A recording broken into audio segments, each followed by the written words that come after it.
Oke, adik-adik, kita akan belajar sekarang mengenai termokimia.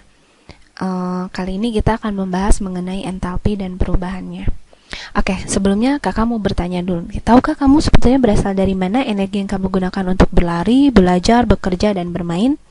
Ya, betul. Energi itu berasal dari reaksi yang terjadi dalam tubuh kamu.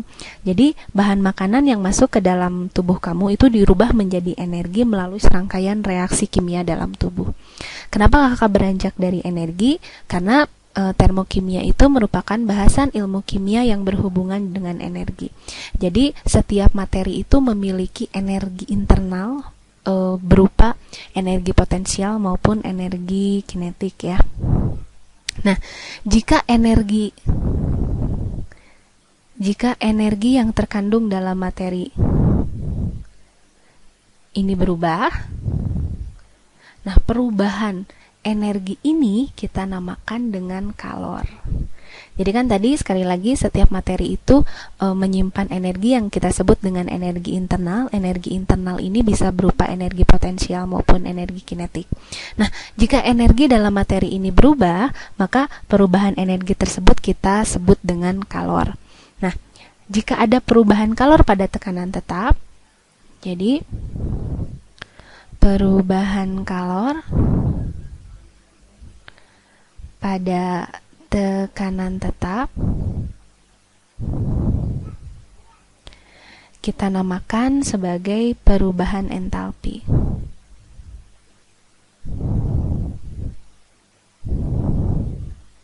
Atau kita kasih lambang delta H. Nah, karena sebetulnya energi dalam tadi tidak dapat kita hitung ya energinya. Di energi suatu materi itu bisa dihitung jika materi itu bergerak dengan kecepatan cahaya. Ini memenuhi persamaan yang dikemukakan oleh Albert Einstein itu ya, yang E sama dengan mc kuadrat. Nah, pada kenyataannya kan tidak semua materi bisa bergerak dengan kecepatan cahaya. Maka kita memang tidak dapat bisa mengukur semua energi dalam materi. Sehingga yang bisa diukur adalah perubahannya. Oke, kakak jelaskan sebetulnya konsep kalor ini apa. Kalau misalkan kakak punya termos yang di dalamnya kakak isi air panas, nah kita tidak dapat bilang kalau air dalam termos tersebut mengandung banyak kalor. Tapi betul di dalamnya ada energi yang kita sebut dengan energi internal. Tapi bukan berarti di dalam air tersebut mengandung banyak kalor. Kenapa? Karena kalau kalor itu kan energi dalam materinya harus berubah. Jika ada perubahan energi dalam materi, maka dia baru disebut dengan kalor. Tapi kalau misalkan di sini tidak ada perubahan energi, ya tidak bisa disebut kalor. Baru misalkan ya, setelah air dalam termosnya dikeluarkan, kemudian airnya ini berinteraksi sehingga terjadi perubahan energi, maka itu kita sebut dengan kalor. Oke, gitu ya. Pada proses perpindahan energi itu berpindah dari lingkungan ke sistem ataupun sebaliknya. Berarti adik-adik sekarang kenal ada yang namanya sistem dan ada yang namanya lingkungan. Nah, apa bedanya sistem dan lingkungan? Jadi sistem itu adalah segala sesuatu yang dipelajari perubahan energinya.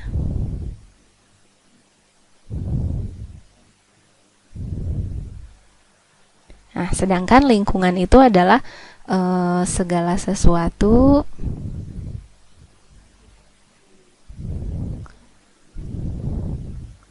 yang berada di sekeliling sistem.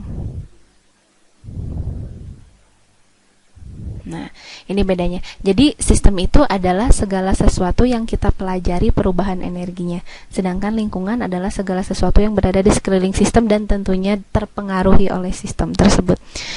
Jadi, kalau dalam ilmu kimia kan berhubungan dengan reaksi ya, maka sistem itu bisa dikatakan dengan sejumlah zat yang bereaksi.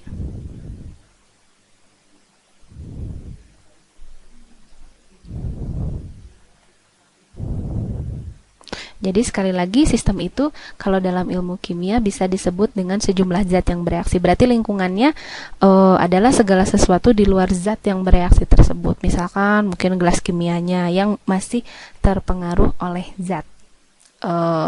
yang bereaksi tadi. Nah, perlu adik-adik ketahui, reaksi kimia itu kan berlangsung dengan cara ada dua ya, dia bisa menyerap atau membebaskan kalor. Jika dia menyerap kalor, maka reaksi ini disebut dengan reaksi endoterm. Sedangkan jika dia membebaskan kalor,